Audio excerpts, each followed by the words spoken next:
Hello friends, welcome back to my channel comets.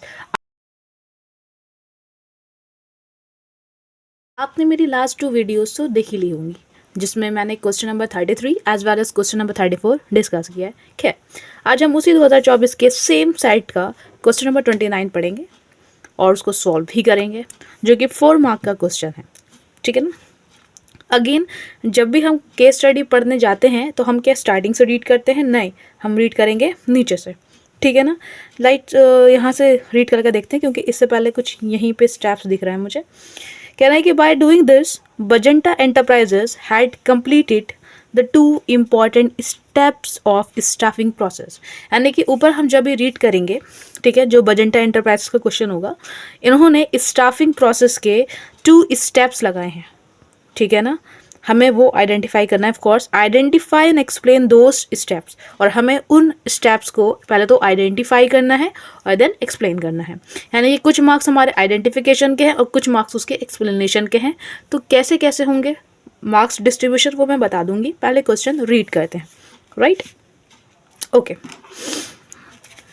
Vibhas recently joined as a human resource manager of Bajenta Enterprises. तो विभास भाई साहब हैं, उन्होंने क्या करा है? उन्होंने वो HR मैनेजर हैं और उन्होंने बजेंटा एंटरप्राइजेस को क्या करा है? मतलब बजेंटा एंटरप्राइजेस के वो HR मैनेजर हैं। कौन? Vibhas.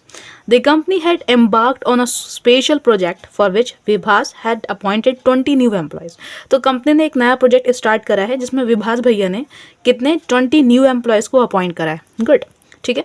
After the employees underwent on the job training for a month. उनको 1 महीने के लिए ऑन द जॉब ट्रेनिंग हमने भेज दिया। हमने मतलब बजेंटा एंटरप्राइजेस ने। And had been on the job for some time. ठीक है। There was a need to evaluate their performance against certain predetermined standard.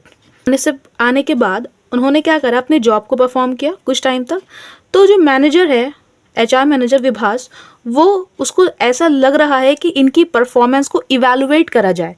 Evaluate करा जाए मतलब उनकी परफॉर्मेंस चेक करी जाए कि अगर मैंने इनको ट्रेनिंग पे भेजा था और ट्रेनिंग के बाद आकर ये मेरा काम, मेरी जॉब परफॉर्म कर रहे हैं मेरी कंपनी की, तो इनके अंदर कुछ नई चीज़ें तो आई होंगी, कुछ चेंजेस आए होंगे ट्रेनिंग की वजह से। तो वो परफॉर्मेंस को इवेलुएट करने की बात कर रहे हैं। ठीक है ना, समझ में आया ना। There was a need to evaluate their performance against certain predetermined standards. तो कुछ उनके प्रीडिटरमाइंड स्टैंडर्ड्स होंगे कंपनी के, उसके अगेंस्ट में। ठीक है ना।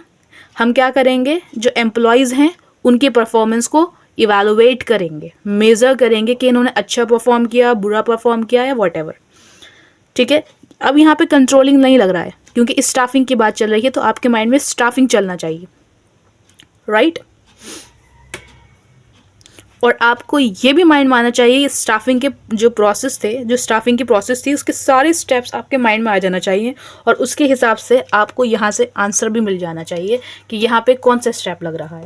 आइए मैं हाईलाइट कर देती हूँ। देखिए, लिखा हुआ है, there was a need to evaluate their performance against certain predetermined standard. ये जो मैंने राइट पेन से कर रखा है अंडरलाइन, उस पर ध्यान दीजिए। तो बताइए दीदी एंड दीदास जो भी देख रहे हैं इस वीडियो को, कौन सा लग रहा है स्टेप?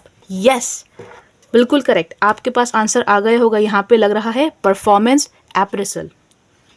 All clear? कौन सा लग रहा है? परफॉर्मेंस एप्रेसल। क्योंकि परफॉर्मेंस एप्रेसल में क्या होता था? परफॉर्मेंस मेजर करी जाती थी अगेंस्ट सम स्टैंडर्ड। राइट, आगे देखिए। नॉट ओनली दिस, यानी कि आपको एक तो क्या मिल गया यहाँ पे? एक उनका स्टेप पता चल गया।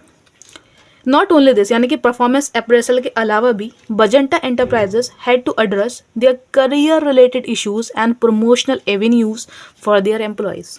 आपको यहाँ से भी आंसर मिल जाना चाहिए। इन्होंने क्या बोला है कि करियर रिलेटेड इश्यूज़ हैं, प्रमोशनल एवेन्यूज़ हैं एम्प्लॉयज़ के लिए, यानी कि इस पर भी बजेंटा एंटरप्राइजेस फोकस कर रहा है। बताइए कौन सा स्टेप था ये प्रोसेसिंग स्टाफिंग प्रोसेस का?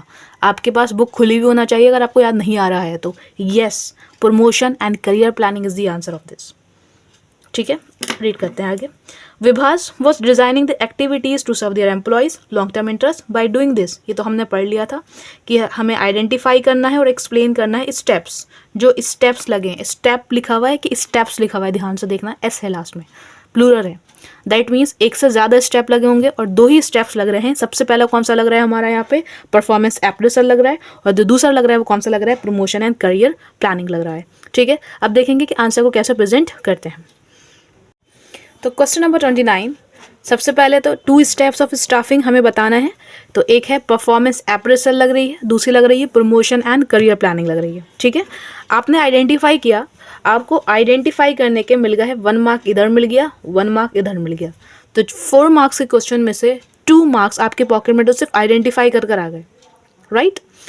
अब देखते हैं कि इसको प्रेजेंट कैसे करेंगे। तो सबसे पहली बात तो हमें परफॉर्मेंस अप्रेजल के बारे में बताना है, तो हमने ये बता दिया। ठीक है, देखिए अब आपके पास अभी भी 2 मार्क्स बचे हैं ना, तो आपको 1 मार्क्स मिलेगा यहाँ पर, किस चीज़ का, एक्सप्लेनेशन देने का, एक्सप्लेन करने का। ठीक है, रहा 1 मार्क्स और वो प्रमोशन एंड करियर प्लानिंग को एक्सप्लेन करने का। आगे देखिए, performance appraisal means evaluating an employee's current and past performance as against certain predetermined standards. इन्होंने बोला है कि परफॉर्मेंस अप्रेजल का मतलब क्या है कि एक एम्प्लॉय की या सिंपल एम्प्लॉइज की परफॉर्मेंस को आपको मेजर करना है। अब मेज़र करना है तो आपके पास कुछ स्टैंडर्ड होना चाहिए, कोई बेस होना चाहिए जिसके अगेंस्ट आप क्या कर सकें, उसे मेज़र कर सकें। तो वही लिखा हुआ है as against certain predetermined standards. ठीक है, फॉर एग्जाम्पल मैंने बोला कि मेरे मार्क्स जो हैं बिजनेस स्टडीज़ के पेपर में टेस्ट में 20 में से 18 आए हैं।